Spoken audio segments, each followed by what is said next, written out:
تا اینجای دوره رو اومدی، شاید با خودت میگی که ای بابا مستر سیگنالینا چیه میگی؟ فوت کوزه‌گری رو بگو. اول دوره رو یادت بیار که گفتم بزرگترین تریدرهای دنیا یه جمله معروف دارن که تریدرها از ذهنشون پول میسازن. ترید یعنی ذهنیت، مباحث روانشناسی.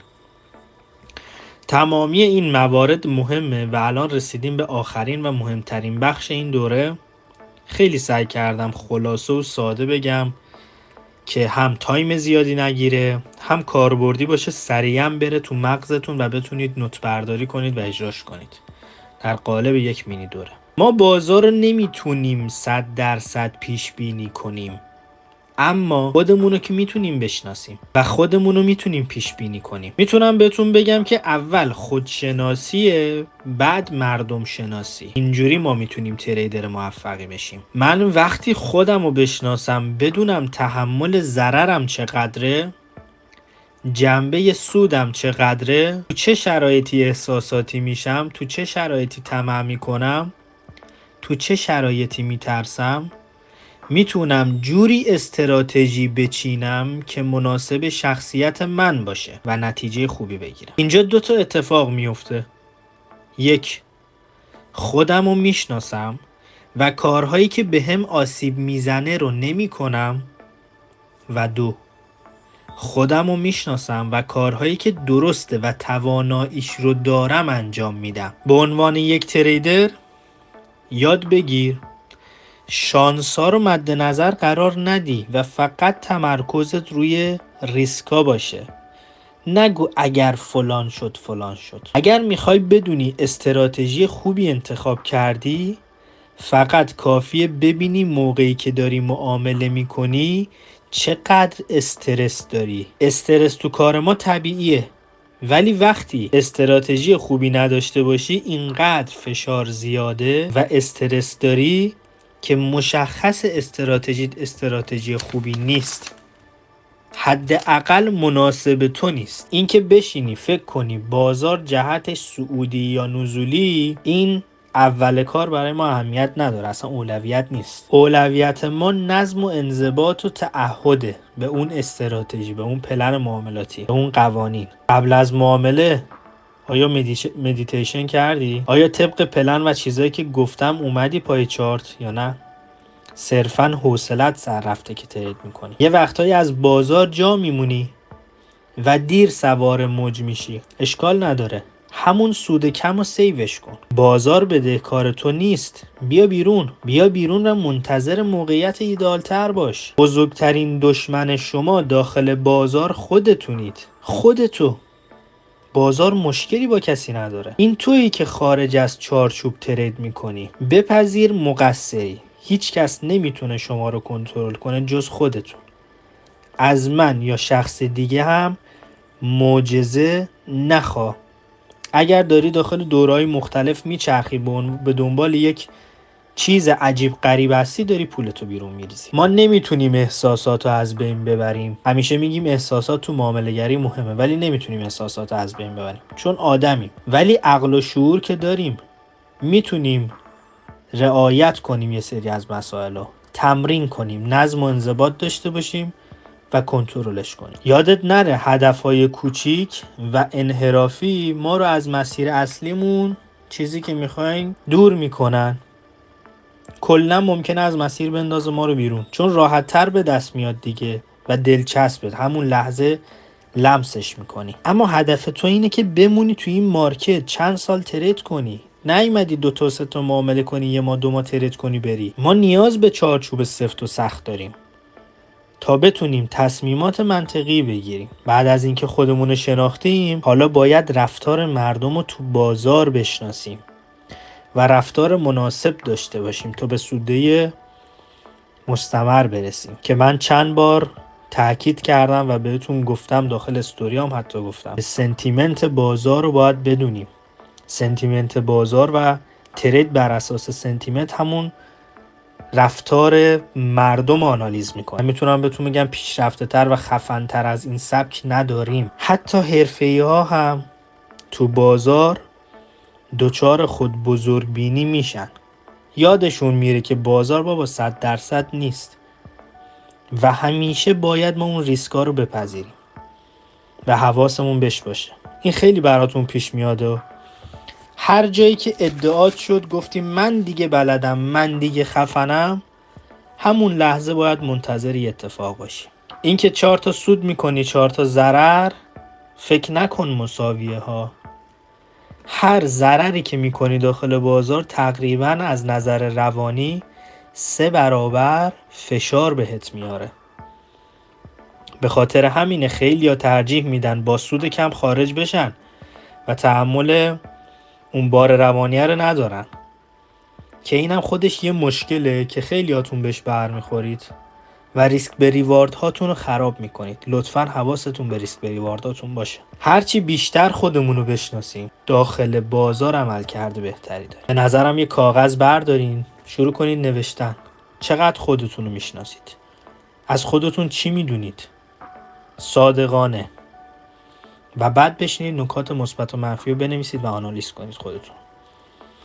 بعد برید استراتژی طراحی کنید. تو بازار ما با احساسات تکرار شونده و متنوعی مواجه میشیم. اعتماد، تردید، طمع، ترس، استرس، پشیمونی. و جالب اینجاست همیشه با همون طرز فکر غلط گذشته اونا رو تکرارشون میکنیم. دیدی برات پیش میاد میگی که من این اشتباه رو 10 بار نوشته بودم ولی باز هم تکرارش کردم. یه نقطه ورود اشتباه رو میری داخل ژورنالت میبینی، داخل دفتر معاملاتت میبینی 10 بار اونو تکرارش کردی. این دقیقا همونه. این سودای کوچیکی که میگیریم، یا مثلا دیدی معامله باز میکنن سری میبندن، اینا شما رو شیر میکنه، شجاع میشی، غرور میگیری که بری هی معامله کنی، تا اونجایی که بازار برخلاف پوزیشنت شروع میکنه حرکت کردن. همینجا یه شوک بهت وارد میشه و به امید این که این یک اصلاح داخل پوزیشنت، پوزیشن اشتباه رو نگه میداری و وقتی بیشتر به سمت استاپت میره شکاکی و ترست هم بیشتر میشه. در بدترین حالت ممکن اینه که استاپت رو جا به جا میکنی، استاپت رو بر میداری و حسابت رو نابود میکنی. ریسک پذیری و ریسک گریزی هر فرد متفاوته. هیچ وقت نگید فلانی اینجوری ترید کرد منم میکنم. کاملا باید شخصی سازی کنید، چون سود کوچیک همیشه حال میده بهتون، اما ضرر همیشه ضرره، حتی $1 و کوچیک و بزرگ نداره، حالتو بد میکنه. در صورتی که تو چند تا سود کنی دیگه اون حس و حال اولیه رو نسبت به سودت نداری و قدر اون سودو نمیدونی، راحت از دستش میدی، راحت روش ریسک میکنی. پیش اومده برات دیگه. یکی از سمی‌ترین کارهایی که ما میکنیم همین مقایسه با بقیه است، با بقیه تریدرها، که این جز آسیب بهت هیچ چیز دیگه نمیرسونه. و یه چیزی که همه ما تجربه کردیم بلا استثنا داخل بازار، خودفریبی، چون نسبت به بازار سوگیری داریم و نمیخوایم اشتباه رو بپذیریم. چون تحلیل کردیم بازار سعودیه، همه چیزو میخوایم سعودی ببینیم. بازار سعودی نیستا، ولی چون ما اینجوری تحلیل کردیم دیگه همه چیزو ذهنمون میگه سعودی سعودی.